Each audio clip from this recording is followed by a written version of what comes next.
It's the return of the fibre optic flowers, and there's a reason for this, because the illuminator that's currently illuminating them is very, very odd. It's LED based, but it's not got a colour wheel, and it's not just fading the LEDs up and down.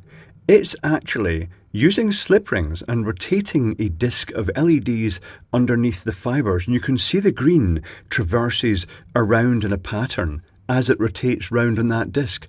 Let's take a closer look at that. And before I show the unit, I will give you a flicker alert because it is using AC rectified with very minimal smoothing. Are you ready for this? Here's what's inside. There is a reflector rotating, but ultimately it is just 7 LEDs, but it could be so more, as you'll see in a moment. Let me open this up. So the unit is held together with 3 screws on the base, and if we pop those screws out to reveal the mechanism, we will see a classic synchronous motor that you'd normally have found in the traditional tungsten fibre optic units. I'll just pop this last screw out, brush them off to the side, and then dump the inside out.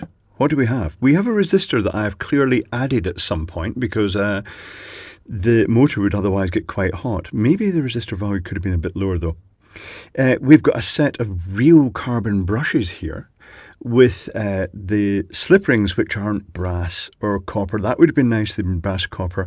And then we've got this little reflector, which is looking very sad. It's all the metallization is vamoosed off it.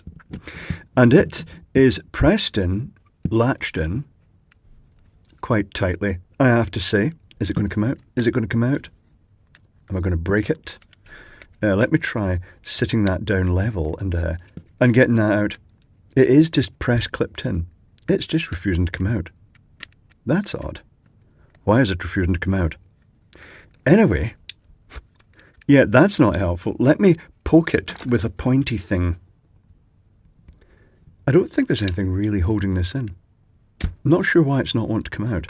There it goes. And this is not just the reflector for widening the splatter of light, but this actually clamps the circuit board in. Right, okay, tell you what, I shall take some pictures of the circuit board and we can explore it. Okay, let's explore. The AC comes on in these 2 connections here and immediately goes through a discrete bridge rectifier. And then there's a smoothing capacitor over here, 47 megafarad, 25 volt, and it feeds multiple circuits of LEDs with their own resistors.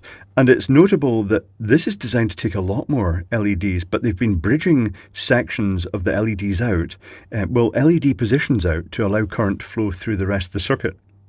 It's also interesting to note that there's a cluster of blue positioned here, cluster of green. I wonder why they did it in such big colour clusters, and then blue, red, green, and blue, red, green. Odd. But if we take a look at the back of this circuit board, we can see that the LEDs are not arranged. That is quite annoying. I'll unplug it. It's also grilling the LEDs. Surprise, surprise. About 30 milliamps. But we can see that the LEDs are wired in odd multiples. Now, these ones were bridged out, meaning that they were just pairs of LEDs effectively, except this one, which was just a single LED in its own. Its resistor was the highest value, 510 ohm. But they're wired in strange configurations. You've got 3 here, you've got 4 here, 2 here, 3, then 4, and then 3. You'd have thought they'd have made, instead of having 2, they'd actually have just basically added one in from this set and actually had groups of 3, unless it's just the fact that they are allowing to bridge them out like this when they only want to use the central cluster. But anyway, I have the urge. Well, actually, I'll show you the circuit diagram first. You will probably already know more or less what it is. I shall zoom in this. Zoom. It's not that complicated. AC in, 12 volts AC, supposedly floating quite high. The synchronous motor, which would be a decent load on that.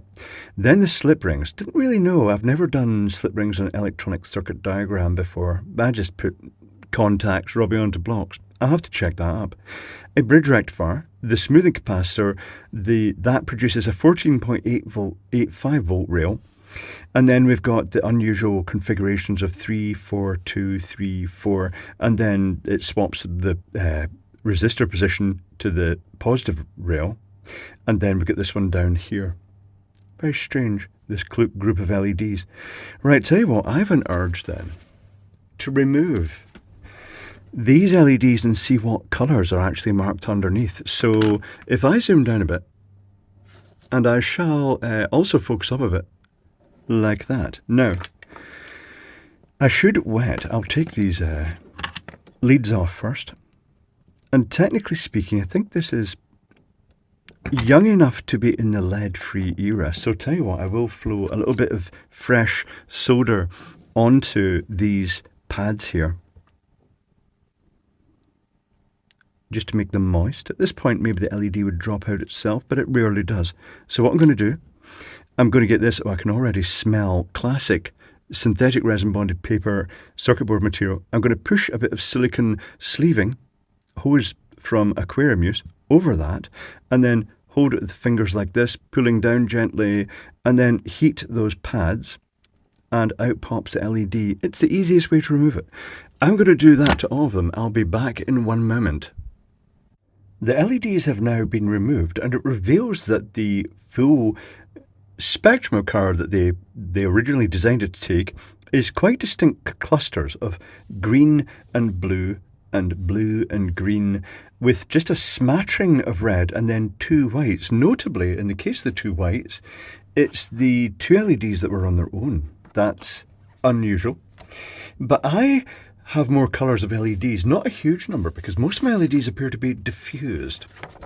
Let's move this to the side, or side emitting, or straw hat. But here's what I'm thinking of doing. And I'm not sure it's a great idea, because I'm basically repeating a colour pattern round. It means that at any time, it's going to look that, say for instance, as it passes under this cluster of fibre optics, it's basically going to go red, yellow, it's blue, yellow, red, warm white, green, cold white, and then it's going to start the blue, yellow, red. So it's going to sort of half the resolution of the colour wheel, as opposed to maybe putting blocks of colour. But I'm adding warm whites in, cold whites, which it had before, and I'm adding yellows. I wonder if I should have made that one a yellow as well. No, I'm going to make it warm white because it's brighter than the yellow. The yellow is going to be a sort of low key player, but this is the colour I'm going to put into it. So I shall start soldering them in now, and we'll see what it looks like. Okay, that's them in with their newly chosen resistors. Very bright and dazzling, yes. Overall colour, roughly white on the camera. At 15 volts is about 100 milliamps, which is 20 milliamps per circuit, which is kind of what I was aiming for. Quite spicy, but nowhere near as spicy as what the original circuit had. It was really driving the LEDs hard. It was going all out. Maybe that's why I never saw these again. So now I want to zoom out here, make sure we're in focus, and I want to zoom in a bit, tack these leads now. These are the ones off the slip rings. I want to tack them onto the circuit board here. So I shall put this one onto here, which is the AC on.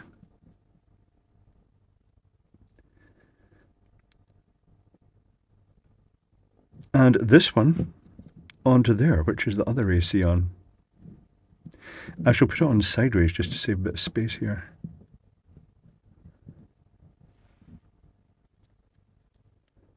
Lovely.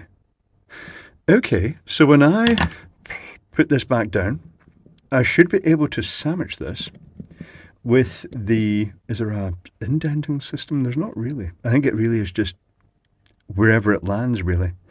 So I shall pop this through here and clip it back into place, noting that when I added the new capacitor, I did leave a little bit of extra space for that. And then I shall plug its supply in and see if it starts rotating. It may not start rotating because the motor's a bit sluggish. The LEDs are not lit. That's a really bad start, isn't it? Why are the LEDs not like? That's because, it's because at some point the slip rings have slid up. Okay, so I have to carefully push that carbon brush in. I have to push both carbon brushes in. That's no joy. Right, okay, this is just not going to be a fun thing, is it? Let me get the spudger. The spudger is better suited to this spudgery type thing, but I shall spudge that carbon brush back. Try not to snap the... Oh, it's not going in. It is not going in, is it? At what point do I pause? I'll push that down a little bit.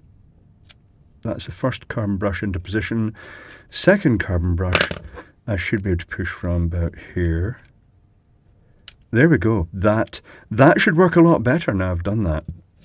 Okay, will it work a lot better? Yes, it is working a lot better. Still a bit of shimmer there. But right, I'm going to put this back into its case and then we'll try it with the fibre plant. And now the last screw is going in, and that should be more or less complete. This unit is designed to have a base because it was originally designed for fibre optic Christmas trees. Right, zoom out because way zoomed in now. Okay, let me get the fibre flowers up. Complete with suspiciously 3D printed looking adapter. Shove that down there. Find the power inlet here. Oh, that's a bit cluttered, isn't it? Plug it in and then adjust the lighting to see how this looks. So I'll do that right now. And this is it with the new colour wheel. Is it too cluttered? Should have done it in big chunks of colour. And this actually looks okay. There's a slight flicker because the slip rings on this, it's the slip rings are crap. The brushes are fine because they're carbon, but the slip rings aren't the ideal material for this. But that looks all right, but it does look very pastel. I shall make sure that's pushed right home because the closer it gets to the LEDs, the better. You'll get more vivid colours. But that does look okay. Let me know what you think anyway in the description if you think I made the correct colour choices there. But now that is it. So let's go back to the bench. So I would say that was a success. It was quite time consuming to do. Odd that they skimped in the first place. I guess maybe they add more LEDs to the larger clusters, the bigger trees. It was just a sort of universal design. But that's it. The current has been moderated down to sensible levels, the LEDs, and it's not very bright in, well, the bench, the studio lighting, but in the dark it looks very nice. So I'd say that was a success.